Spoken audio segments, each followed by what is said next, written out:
As Christians, we believe that prayer is very important to our faith. The Bible says that we need to pray without ceasing and be constant in prayer. So you might be thinking, how could prayer ever be a problem? Well, prayer isn't bad, but even a good thing can be misused. We actually see this with prayer in the Bible. When Jesus is teaching his disciples to pray, he begins by telling them not to pray like hypocrites that just want to be seen by others. Jesus says that we should not pray by heaping up empty phrases. Jesus also tells us how not to pray by telling a story about two men, a Pharisee and a tax collector. These men both go into the temple to pray. The Pharisee prays, "God, I thank you that I'm not like other men, extortioners, unjust, adulterers, or even like this tax collector. I fast twice a week. I give tithes of all that I get." But the tax collector stands far away and humbly prays, "God, be merciful to me, a sinner."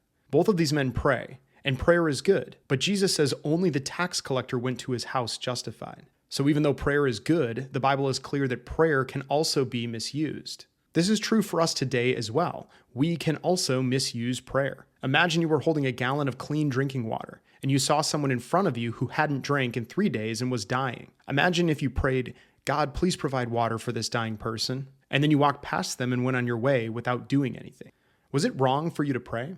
Not necessarily. But it also wasn't an excuse not to help this person. This is a silly example, but this is something I see all the time. It's even something I have done myself, using prayer as an excuse not to take action. Prayer is important and necessary to our faith, but so is obeying God and loving people. Jesus says, "By this, people will know that you are my disciples, if you have love for one another, and that if we love him, we will keep his commandments." Jesus is clear that as his followers, we need to obey him and love others. This requires action.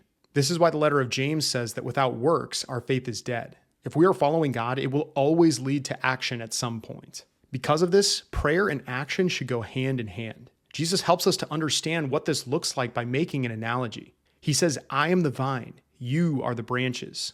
Whoever abides in me and I in him, he it is that bears much fruit. For apart from me, you can do nothing." Jesus says that he is like a vine, and we are like the branches of that vine. We can't do anything apart from Jesus, and so we need to constantly come to him in prayer. However, a healthy vine is going to produce fruit. If Jesus is at work in our life, it will result in obedience and love. Action is the result of following Jesus. As Christians, we should pray, but we should never use prayer as an excuse not to take action to love God or other people.